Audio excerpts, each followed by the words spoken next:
इनसे आशीर्वाद की कामना भी करेंगे हम लोग कि हम लोग का भविष्य उज्जवल हो, हम लोग स्वयं को जाने कि हमारा जन्म क्यों हुआ है। दुनिया में सबसे बड़ा प्रश्न है कि मैं कौन हूँ। सबसे बड़ा नहीं पाते हैं कि मैं हूँ कौन, मैं यहाँ आया क्यों हूँ, इस जन्म से पहले मैं कहाँ थी या मैं कहाँ था, इस जन्म के बाद मैं कहाँ जाऊँगा।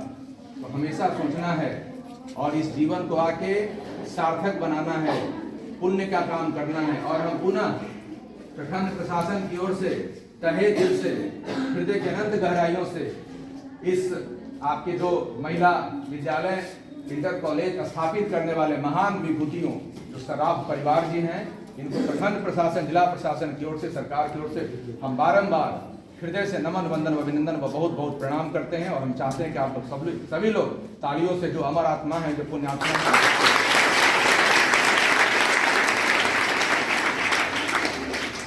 आजादी की लड़ाई में बापू ने और भी कई सारे ऋषि महर्षियों ने, महान चिंतकों ने महिला शिक्षा के बारे में सोचा, समझा, उस दिशा में प्रयास किया। दुर्भाग्य की बात रही है कि प्राचीन काल से ही हमारा देश बहुत समृद्ध रहा है, बहुत संपन्न रहा है और महिलाओं की शिक्षा भी थी। लेकिन कई सारे कारणों से मध्यकाल में कई सारी विदेशी आक्रमण हुए, अंग्रेजों का शासन हुआ, तो फिर महिलाओं को मुख्य धारा से काट दिया गया, शिक्षा आदि से धीरे धीरे उनको वंचित किया जाने लगा। लेकिन 18-19वीं सदी में जो पुनर्जागरण हुआ, आप सबने पढ़ा होगा, धर्म सुधार आंदोलन हुआ, अरविंद घोष, दयानंद सरस्वती, स्वामी विवेकानंद जैसे महान विभूतियों के द्वारा। आधुनिक काल में मदर टेरेसा के बारे में सुने हैं, मीराबाई के बारे में आप सबको पता होगा। ऐसे सूरदास, रैदास, रहीम, रसखान, कई सारे ऋषि महर्षियों ने मध्यकाल में भी, आधुनिक काल में भी शुरुआत की महिलाओं की शिक्षा के लिए, महिलाओं के उत्थान के लिए, विकास के लिए, प्रगति के लिए।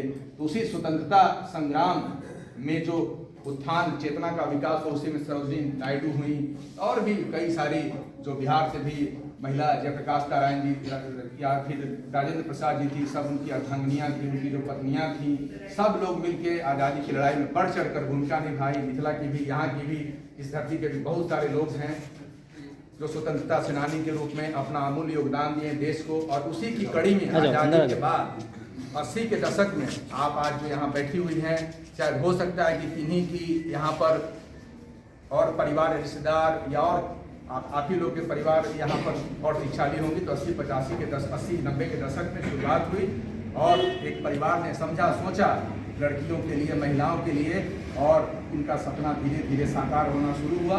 और जो उन्होंने पौधा लगाया था 80 के दशक में, आगे चल के 2005 में सरकारी स्तर पर उसको मान्यता मिला और आज 2023 में हम लोग हैं।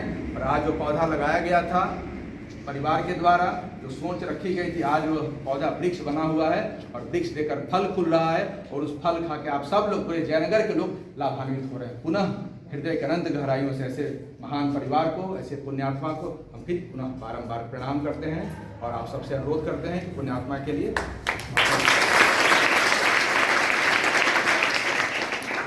आज हम विशेष मकसद से आए हैं। जैसा कि आपको पता है, प्रखंड में प्रखंड विकास पदाधिकारी होते हैं, हम लोग एडमिनिस्ट्रेटिव प्रशासनिक प्रमुख हैं। जिला में जैसे जिला पदाधिकारी महोदय होते हैं, अनुमंडल में अनुमंडल पदाधिकारी होते हैं, जैसे आपके विद्यालय में आपके प्रिंसिपल साहब होते हैं, प्राचार्य होते हैं, ग्राम पंचायत के मुखिया, विकास के मुखिया जी होते हैं, ग्राम पंचायत के जो न्याय के प्रधान सरपंच साहब होते हैं, राज्य के जो प्रधान होते हैं विकास के या मुख्य प्रधान होते हैं मुख्यमंत्री जी होते हैं, और संवैधानिक प्रधान होते हैं राज्यपाल जी होते हैं। उसी तरह से देश के जो प्रधान होते हैं प्रधानमंत्री जी होते हैं, और संवैधानिक प्रमुख जो होते हैं वो महामहिम राष्ट्रपति जी होते हैं। इसमें भी कई लोगों का सपना होगा, डॉक्टर, इंजीनियर बनना है, वकील बनना है, बड़ा आदमी बनना है, बिजनेसमैन बनना है, शिक्षक बनना है। सबका सपना होता है और होना भी चाहिए, तभी जाके अपने सपनों को पूरा करेंगे हम लोग। लेकिन इन सब के लिए एक अच्छा शासन चाहिए, अच्छी संस्कृति चाहिए, अच्छा माहौल चाहिए। तो इन सब बनेगा कैसे? जो हमारे सरकार में जो लोग हैं, जिसको हम लोग चुनकर भेजते हैं। राज्य की सरकार हमारे यहाँ है, केंद्र की सरकार है और पंचायत की सरकार है। सरकार चुनना किसकी जिम्मेवारी है? हमारी जिम्मेवारी। हम आप लोग मिलकर चुनते हैं। जब आप लोग 18 वर्ष से अधिक उम्र की होंगी तो आपका नाम मतदाता सूची में, वोटर लिस्ट में जोड़ा जाता है। फिर वोटर लिस्ट में जब आपका नाम जुड़ जाएगा तो हर 5 साल में चुनाव आती है। चुनाव क्या, अभी जैसे लोकसभा चुनाव आगामी होने वाली है, अगले वर्ष में हम लोग लोकसभा चुनाव में अपने अपने सांसद का चुनाव करेंगे, सांसद जी का चुनाव करेंगे।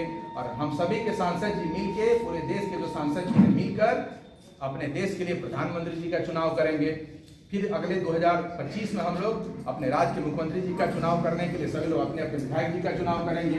और फिर सभी विधायक जी लोग मिलकर 243 विधायक जी बिहार के होते हैं, वो लोग मिलकर किसका चुनाव करेंगे? मुख्यमंत्री जी का चुनाव करेंगे। तो आज हम लोग विशेष आपसे बात करने आए, संवाद करने आए हैं। आगामी जो लोकसभा निर्वाचन होना है 2024 में, उसके लिए जिन जिन लोगों का उम्र 18 वर्ष अधिक उम्र की आप हो गई हैं, तो आप अपने बूथ पर जाके, वहां पर BLO होते हैं, बूथ लेवल ऑफिसर बोला जाता है उनको, उनसे प्रपत्र 6 मांगना है। और प्रपत्र 6 में अपना नाम, पता, आधार कार्ड, माता पिता का नाम, ग्राम पंचायत सारा कुछ लिख देना है और लिख कर दे देना है। आने वाले 1-2 महीने में आपका नाम मतदाता सूची में जुड़ जाएगा। जैसे आपका बैंक पासबुक अकाउंट है, आधार कार्ड है, उसी तरह से आपका वोटर ID कार्ड हो जाएगा।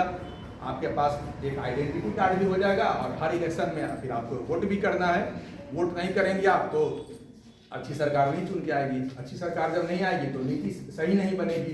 जब नीति सही नहीं बनेगी तो फिर देश का विकास होगा? देश का विकास नहीं होगा, तरक्की नहीं होगी, देश पिछड़ता चला जाएगा और गरीब होगा और समस्याएं होंगी, तो देश उसी तरह समस्या में फंसता रहेगा।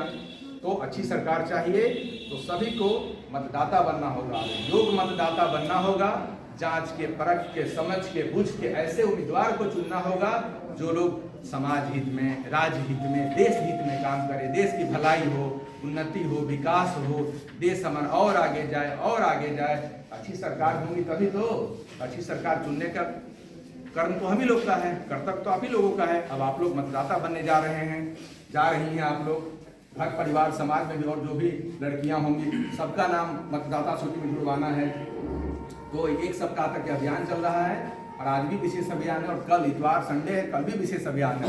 तो आप सबसे मैं यही अनुरोध कर रहा हूँ कि कल अपने अपने बूथ पर जाके जिनका उम्र 18 वर्ष से अधिक का यदि हो गया है, वैसे लोग मतदाता सूची में जाकर नाम क्या कर लेंगे? जुड़वा लेंगे। फॉर्म 6 है वो भर देना है और BLO के माध्यम से आपका नाम सबका जुड़ जाएगा। तो अगले वर्ष जब निर्वाचन होगा तो अपने अपने बूथ पर जाके क्या करना है? वोट देना है। वोट से किसको चुनेंगे आप? सरकार को, यानी आप अपने सांसद जी को चुनेंगे। आपके सांसद जी दिल्ली में भी किसका चुनाव करेंगे? प्रधानमंत्री जी का चुनाव करेंगे। वही प्रधानमंत्री जी नीति बनाएंगे आपके लिए, देश के लिए, शिक्षा के लिए, कल्याण के लिए, विकास के लिए, है कि नहीं है? तो यही है, यही बताने आए हैं। किसी को कुछ पूछना है, कोई मन में सवाल है तो पूछिए।